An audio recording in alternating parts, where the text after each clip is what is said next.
Hey, what's up YouTube? Bill Faulkner with Faulkner Custom Rods, coming to you again with another video. By request, going to do a couple of videos on trim bands and inlaid turns. In this video, I'm going to be focusing on single inlaid turns. So one turn of a contrasting thread either at the beginning of a wrap, towards one end of a wrap, in the middle of a wrap, or at the end of a wrap. And I'm going to show you all the different techniques. Only caveat with this video, there's more than one way to do everything. And so this is just how I do it. I would encourage you to get all the back issues of Rod Maker magazine and look at all the articles on trim bands. I'd encourage you to do some research for other YouTube channels and see how people are doing it. You may find a technique that works for you, but these are the techniques that work really well for me. So please like and subscribe, stay tuned, and here's how I do single inlaid turns. Thanks. All right, so going to do a couple of videos here on request to show how to do various single inlaid turns. So I'm going to show you how to do an inlaid turn about 5 turns into the start of a guide wrap. I'm going to show you how to do one in the middle, and then I'm going to show you how to do one at either end. And just since it seems to show up well on camera, and to be clear, I'm going to wrap everything with the same 2 threads just so you can see them really well, and so you can understand what I'm using here. So I'm going to do the main standing wrap with this is Fuji UltraPoly size A NOCP in color number 20, which is kind of a candy apple red. That's what I'm going to use for the main wrap. And then for my trim, this is Fuji UltraPoly NOCP size A in color 002, which is just white. So we're going to do the main standing wrap in red with the trim in white. For this wrap, what I've got is a Fuji, let's see, FBCKLAG10H. So this is a alkanite ring in the gunmetal or gray corrosion control frame. Excellent, excellent guide for anything, but I really like them for saltwater. So we're going to be wrapping that on. All I've done here is stick it in place with some Flex Coat guide foot adhesive, and we're gonna wrap right on it here. So in order to do an inlaid turn towards the beginning of the wrap, we're gonna do this one about 5 turns in. I'm gonna cut a short length. This is plenty. This is probably 6 inches of the size A NOCP thread.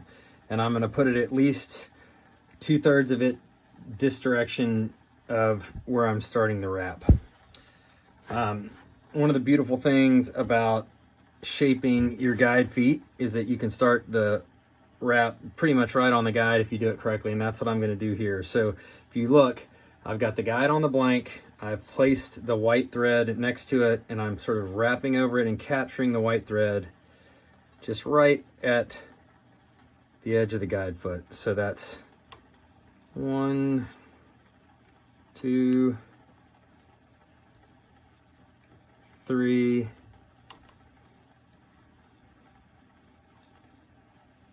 4, 5. Now 5 looks good to me. You can do as many turns as you want. So now the traditional way to do the inlaid turn is to pull the thread, the white thread inside of the red thread, and we just wrap around the blank with both threads, and we sort of stop close where we have an overlap. And it mostly looks good. But you know, to me, you have this gap, and even if you push it together, it doesn't look like one turn, and I never liked that, and so I sort of figured out my own way to do these. So I'm just unwrapping, going back to where I've got 5 wraps.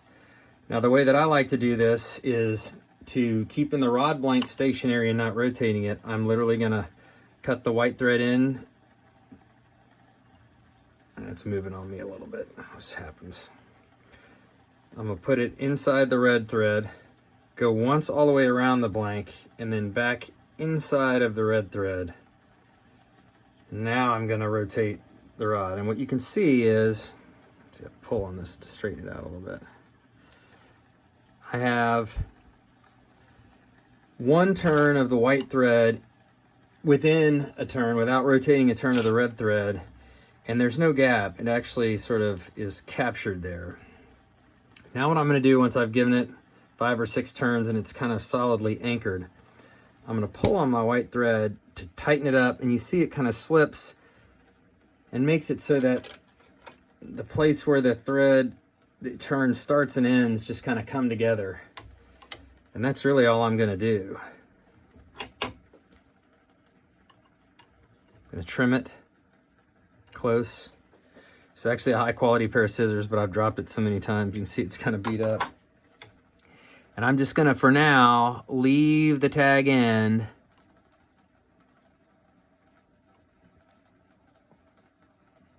and all I'm doing here is straighten it out. I don't know if you can see on camera, but it's got a little bit of a zigzag in my white inlay turn thread. Whoops. All right, I got a bad wrap. There we go. Now, since this is the beginning of the wrap, I'm using pretty much normal thread tension. I can still kind of move everything around. I'm just moving everything to get straight. I want to make sure this edge of the wrap is completely concentric around the rod blank. Straight edged. If that's not straight, it's going to be hard to get a straight edge of finish, etc., etc., etc. when I go to finish this wrap. I'm also going to continuously pack this way. Pack the threads back towards the direction I started. You see I'm using my left thumb against the wrap to keep it from moving so I don't slide the whole wrap down the blank, but I'm just packing the wraps that I've already made in towards the beginning of the wrap, including on top of the guide foot. And that's going to do a couple of things for me. If I continuously pack throughout this whole wrap, I'm going to get many more, 20 or 25% more turns of thread on this wrap than I would if I just sort of wrapped and didn't pack. That makes for a stronger wrap. The strength of your wraps is determined not by how big a thread you use, size D or size A. Size D, which is larger, is not inherently stronger, but how many wraps you get. So by using size A thread, using lots of turns, packing them in tight, I get the strongest possible guide wrap. The other thing that I get is very even and uniform color when it comes time to finish this. This is a bright thread on a dark blank, and if you don't pack it well, you're going to get uneven coloration, or you could get variation from wrap to wrap. Some people have trouble with size A thread with shape on some of these guides. Like these Fujis have a pretty significant, in the LAH, high frame, high performance tangle-free spinning configuration. They have a lot of shape to the foot up here and above where you would shape the guide foot to prep it. But as long as you wrap over it and continuously pack back into it, you get very, very dense wraps, very even coverage. You can see there's nowhere you can see the guide foot through there. We're pretty close to the end of this wrap, so I'm going to insert my tie-off loop. I'll describe this tie-off material at some point, but it's very high performance, undyed, braided fishing line. It happens to be 16 strand hollow core fishing line, and it is the best tie-off wrap material I have ever found.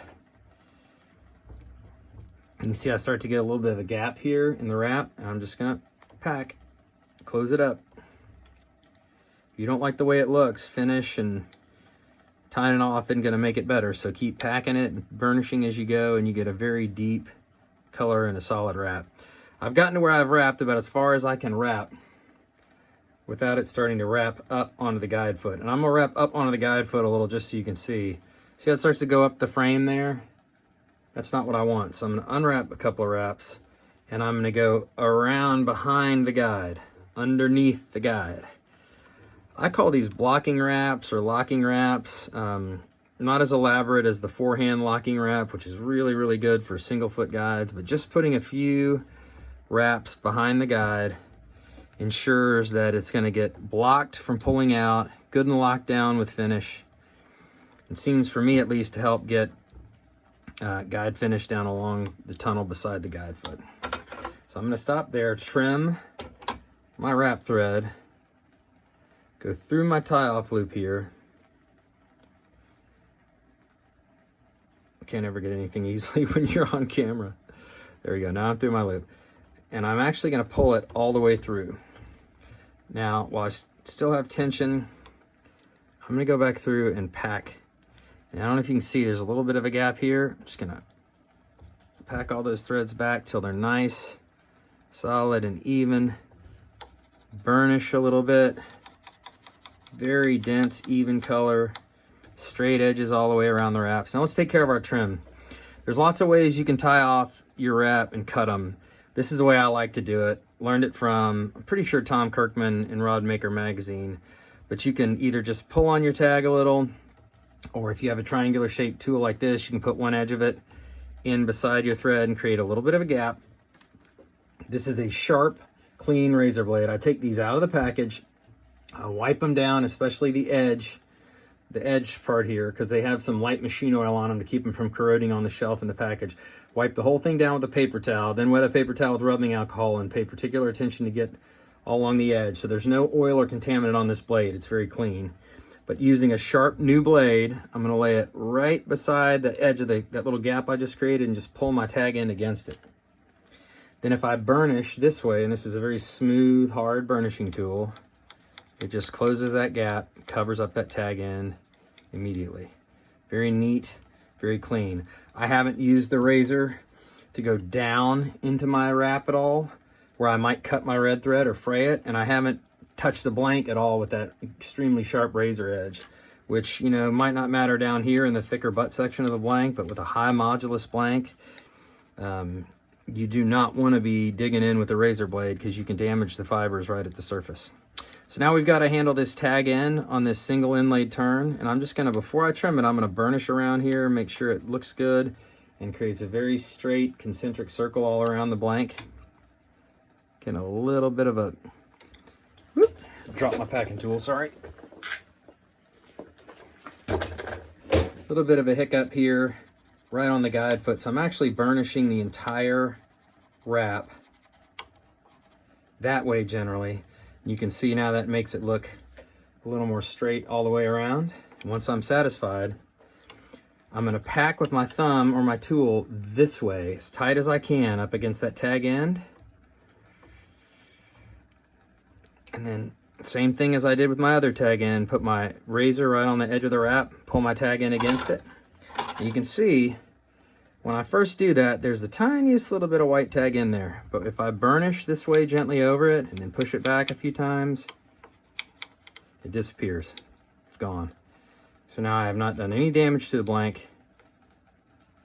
I've got a clean single inlaid turn with no gap and no overlap.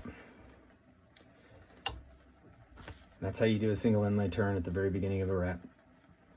Next, we're going to do an inlaid turn. I'm just going to pull this off, grab a different guide, and do an inlaid turn where it's one turn here in the middle of the wrap.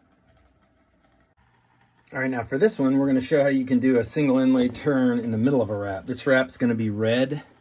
This is Fuji UltraPoly NCP and Candy Apple Red. And as a trim, I'm going to use Fuji NCP size A white.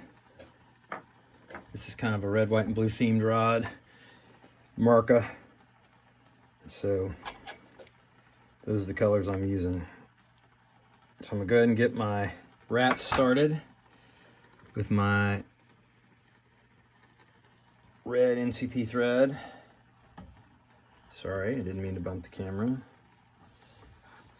You can see this is a Fuji KLAG10H, which is a chrome stainless alkanite frame, and I've done a good job of prepping that guide foot. You see how nice and smooth and polished that guide foot is?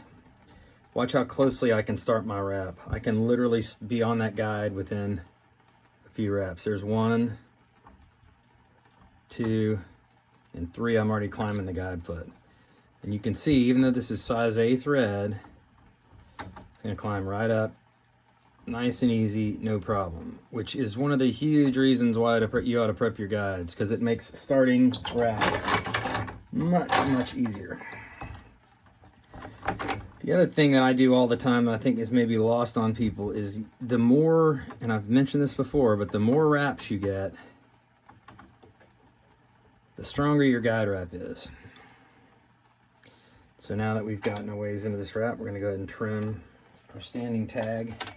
And I'm going to continuously, I'm putting my thumbnail against the edge of the wrap to keep from moving it, but then I'm packing with my packing tool. Use whatever kind of tool you want. This is an old Clemens tool. And I'm keeping it very concentric and round around the blank, but I'm keeping the wraps packed very tightly together. And this helps you not only get a very strong wrap and finishes really uniformly, it helps you get a very uniform color, especially with lighter colored threads. So this is a bright red thread over a very dark blue blank. And if you don't really do a good job packing your threads tight, you're going to get kind of splotchy. You can get slightly uneven color, or you get some bleed through the blue through the red, and you get sort of a dark red. We want very even color. So I'm going to wrap from here, the start of the wrap, to a little bit under the guide foot for security wrap purposes. So I want an inlaid turn right here in about the middle. So now that I've got into the wrap a little ways, you always want to be mindful of sometimes your tag is going to be visible after you finish it through the thread. So my white may show through the red, or sometimes it won't be. But now I'm going to take a short section of this Fuji NOCP UltraPoly size A white. I'm going to lay it into the guide wrap and just keep wrapping. I'm going to continue to pack the wrap, packing it this way, that way to get it tight,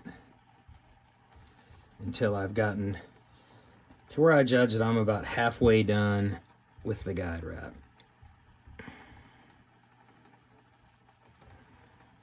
Okay, so now without moving the rod, here's the traditional way to do a trim band. You just rotate the rod once with the thread following the guide, and you sort of have this gap where you almost get it right. I don't like doing them that way. So the way that I do it is I stop at this point rotating the rod, and I'm just going to rotate my trim thread. I'm going to go over once and then come back behind my standing thread. And I'm going to go a little too far. You can see I've kind of overlapped that. And you see you got the white thread running all the way around. And then we've got this short section here where it's actually doubled. Now if I pack it, you can't really see it. It looks a little bit thicker.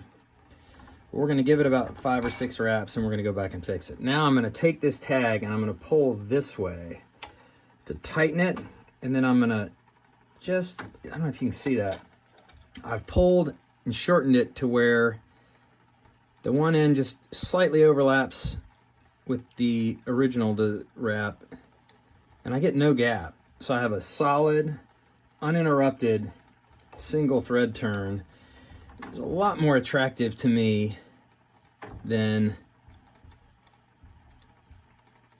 that single turn with a gap in it. Now you can see I've got a tag about this long to here. I'm going to trim this one because it's about the same length here. Now, really, mostly this is going to be invisible because this is NOCP thread and I'm wrapping over it. But in the event you can see it, keeping your tags symmetrical looks very sort of orderly and deliberate, and to my eye, attractive.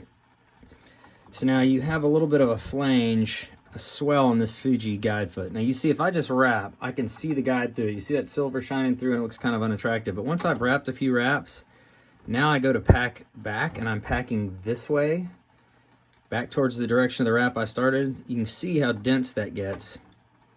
And I can no longer see that guide foot through it. Despite the shape of this Fuji foot that has some swell there, some shoulder, it's not going to show because I've packed it. And here again, it wants to creep on me a little bit. So you can use your thumb to pack it back that way, which is what I'm doing. I'm just pulling my thumb that way. You can use your tool, you can use whatever. You know, obviously you might want to file your thumbnail a little bit, make sure it's smooth, make sure you don't have any contamination under your nail or anything else that's going to mess with your thread wrap. But all right, so now we're getting most of the way done with the wrap, so I'm going to insert my tie-off loop. Again, this is from Sharkbait USA in California. It's 20-pound hollow core 16-strand braid, which is incredibly good line, fishing line, and very expensive, but it's the best tie-off loop material you've ever seen in your life. I literally have been using some of these loops for 10 years. I'd have to go ask Mark Smith when he sold me the first. So now I've wrapped about as far as it's beginning to climb up onto the guide foot. So now I'm just going to go behind and under, and I lift that guide a little bit to get the first wrap or two under. Now I'm just going to wrap until, to my eye, I'm as long on one side of the trim band as I am on the other, and we're almost there. We need just a couple more turns. And again, I'm continuing to pack as I go, Don't want a gap there. You can see I've got a little bit of a gap here, and I'm just gonna lift the guide foot and using my tool, pack that in, and bam, it's gone. Very tight. And that looks to me centered. That looks like we got the single trim in the middle of the length of the guide wrap. To be sure, I went one more wrap. It looks long, so I'm gonna back up a wrap, cut it, and tie it off. And again, I'm gonna tie this off the same way I did the last wrap. I put my tag through my loop, and I'm going to pull my loop all the way through, grab my standing tag and pull it so there's a little gap. You can see that gap right there. Make sure we got this really in focus. And I'm going to pull the thread this way, lay my sharp new razor blade right against the edge of that gap, and just pull my tag that way. And there it goes. Now all I got to do is just burnish it to close. I have not frayed my standing guide wrap. I have not put a razor blade against my high modulus rod blank. I've done nothing to jeopardize performance of this rod, and I've got a smooth, clean trim band tie off. So now I'm just burnishing, make sure, and again, you can see if you had good tight wraps because you were packing the whole way, it's a very dense, dark, even color. You can lengthen it or shorten it if you need to burnish a little bit. You can see that my white band is very concentric all the way around the blank. So now I'm just going to do the same thing. I'm going to, rather than just pull this white tag this way, I'm going to pull it that way a little bit, put the edge of my tool in there to create my gap.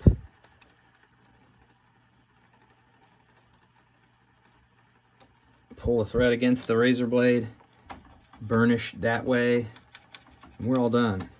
There we have a perfect single inlaid turn midway through a guide wrap. Take off my masking tape I used to mark my guide placement. All right, now for our final trim, I'm going to show you how to do a single turn both at the beginning and the end of the wrap. And you don't have to do these at the same time. You could just do the beginning, you could just do the end. You could do it in combination with a wrap in the center. And you can obviously make these more than one turn wide. It's just the hardest ones to do are the single turn wraps. And so that's what I'm going to show you. So again, we're using our Fuji UltraPoly NOCP size A in 002, which is NCP white, right? For the trim band, and then we're using our color 20 in a Fuji NOCP UltraPoly size A for the standing wrap. So the only tricky part about doing these single inlay turns is getting them started and then tying them off. So when we did the first trim, where we kind of had the trim band 5 turns in, we just had to trap our inlay thread under our first wrap. In this example, we're going to have to trap both our inlay thread and our tie-off loop in our first wrap. I'm using a Renzetti lathe, which is a wrapping machine, which is the best I've ever found. But the thread does come from the top. And so I'm showing you how I do this with the thread from the top, but you can just adjust it for thread coming from the front of the rod or whatever. But in order, since the thread's coming from the top, I'm rotating the blank towards me to wrap the guide on. I want to put my tie-off loop kind of downstream into the wrap relative to where I put the tie-off thread, and I'll show you what I mean in a minute. So from over the top, what that means is my trim thread goes in first, then my tie-off loop. So now I cut my thread over, so I'm wrapping over it. Whoop. One, we're starting just almost right on the guide foot. Now these FBCKLAG10H have a great guide foot and don't require much work, and Fuji just does an unbelievable job with quality control. But I do shape the guide foot, and you can see by virtue of the fact that I have shaped and polished that guide foot effectively, and I'll show you how I do that in another video, I'm able to start the wrap just almost right on the guide foot, and that's really helpful. So I've wrapped forward now probably 10 or 12 wraps, and now we're going to do our inlaid turn. So all I'm gonna do is grab my trim thread and hold it up here in the same direction my thread is coming from my lathe, and I'm gonna rotate the rod one turn, okay? And then once I've gone past where it is overlapping, you see now, that's why I placed the loop in that direction, the thread first and then the loop. I get things sequenced just right so I can turn my white trim thread the same direction as I'm rotating the blank. Now, there's two ways you can do this. I have the thread trapped under. You can either pinch with your thumbnail right here near the overlap point and pull, or you can pinch your thumb up here, and essentially I pulled the trim band through and I've got quite a bit of overlap. So here's where the white starts, here's where the white ends. I've got, I don't know, 40 to 50 degrees of circumference around the blank with the single inlaid trim doubled. So what I want to do is correct that a little. So I'm pulling on my tag end that I just pulled under, kind of that direction and that direction, and I'm adding tension. Oop, there we go. As well as sort of moving it. And if I do it right, what I'm going to get is that. An overlap where there is absolutely no doubling of the thread. Now granted, I'm being a little bit of a perfectionist. It doesn't have to be that exact. A little bit of overlap is not highly visible, right? But there you have it. You have a single inlaid turn that doesn't double at all. Now if I want to be really picky, I'm putting back tension on my wrap and I'm reversing my wrap a little bit to make it shorter. And now I'm going to trim off these tag ends so they're really short. If I try to pull the tag end through and do the turn when the wrap is this short, there's not enough tension to hold it in place and the whole thing will come unwound on me. But once I've already executed the trim, I can go back and shorten my tie-offs, and that just makes them very subtle, very uniform, and to me, very sort of professional looking. You won't see much underneath the red thread, but you will see just a little bit. And so now I'm, like I'm always going to do,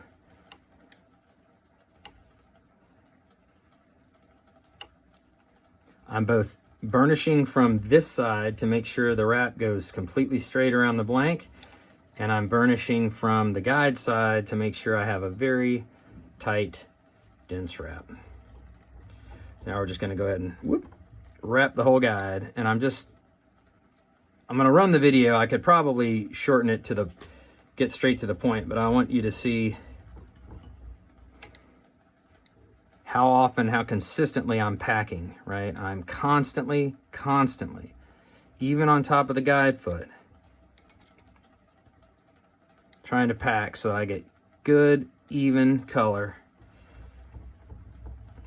And if you want, you can go ahead and go over like that. You see I've got a little patchy right there. I've got a gap right there, but watch, whoop. As long as my thread tension's right, not too heavy, not too light, which is very easy with the Renzetti, which is very smooth, I'm always able to pack it.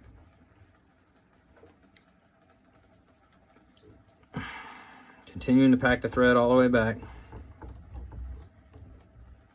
And you can see I keep climbing back over my own thread. I actually have the thread feeding from an angle back this way, trying to climb over itself. So it's inherently wrapping very flush, one wrap next to the other.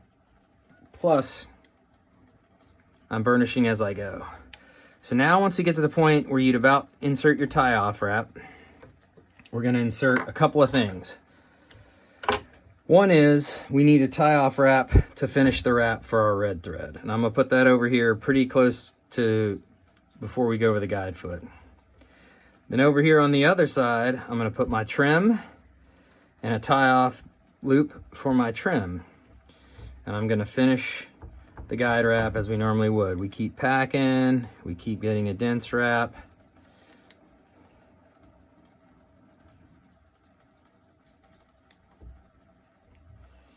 Got stuff going everywhere. I could tape this thread down if it were in my way to keep it out of the way, but I'm not going to worry about it too much.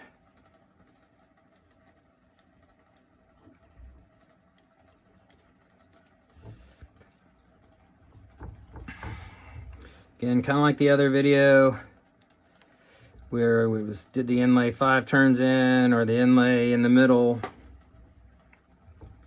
As soon as we start kind of wrapping up onto the guide foot, then we're going to go underneath the guide 1, 2, at least 3 times. And then we're going to tie it off. And so remember, we got 2 tie-off loops, and the one almost all the way around over onto the side of the guide towards my thread feed is the one I'm going to use to tie off the main standing thread. I'm going to use the same tie-off technique. We're going to pull it all the way underneath, and then we're going to dress and pack this wrap. And I'm not going to trim that tag end yet.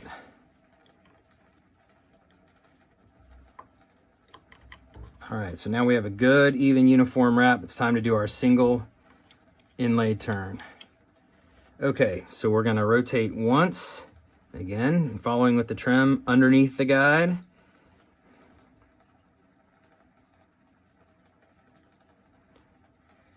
Feed our trim thread through that loop. Now be very careful. If I pull this under tension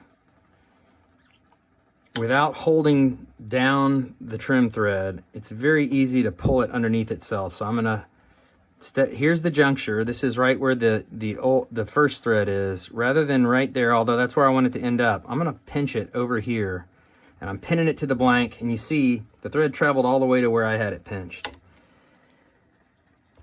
Now I'm simply gonna tension both of these threads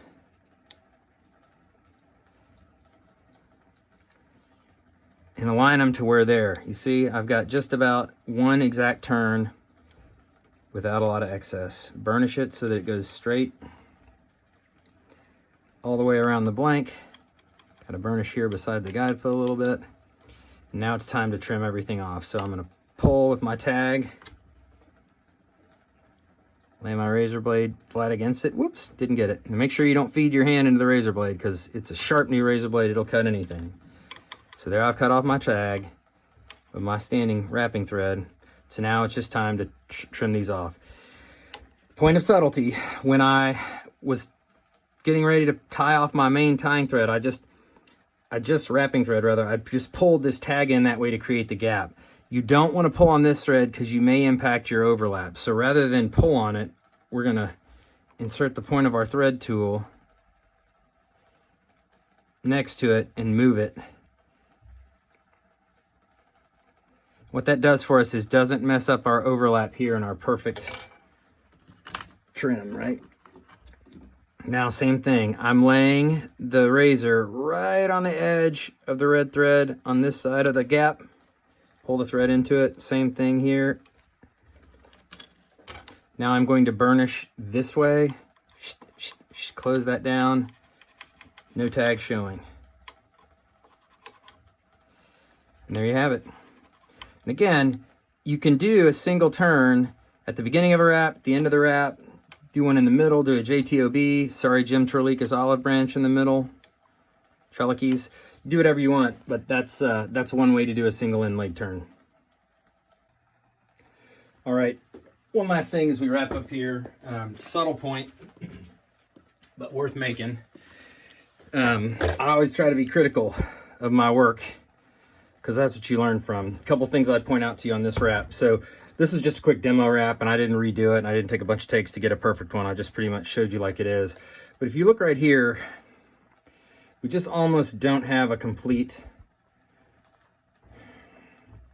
little bit of red bleeding over and making it a little thin. So I'd probably redo that. And then the only other thing that I see, so I got to get it straight all the way around the blank, which looks kind of funny because of parallax.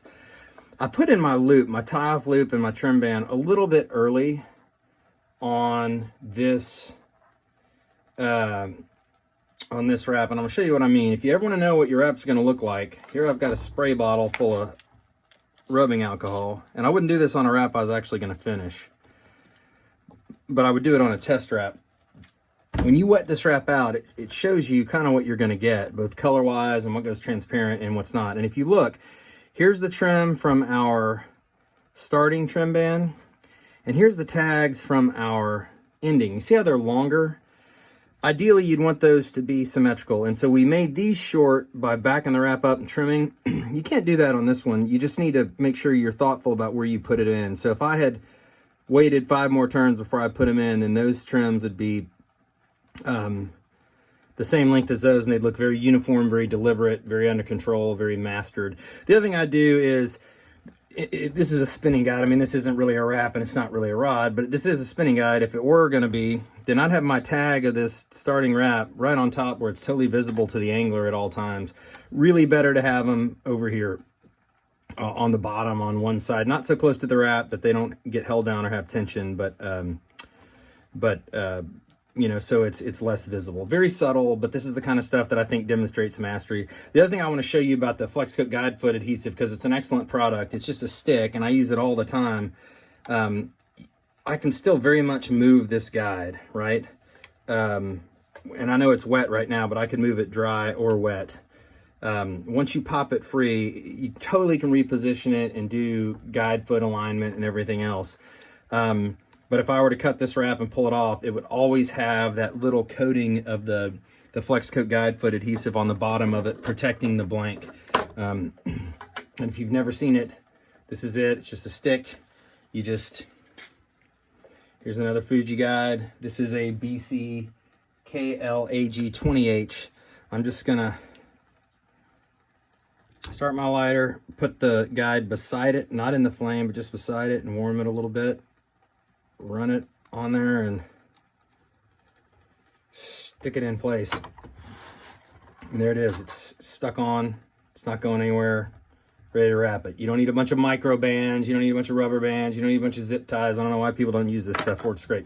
Anyway, hope the video was helpful. Appreciate the recommendations to do this topic. If you want to hear another, or if you have another topic you'd like to see in a video, just give me a shout out and I'll do my best. Thanks for watching. Please like and subscribe.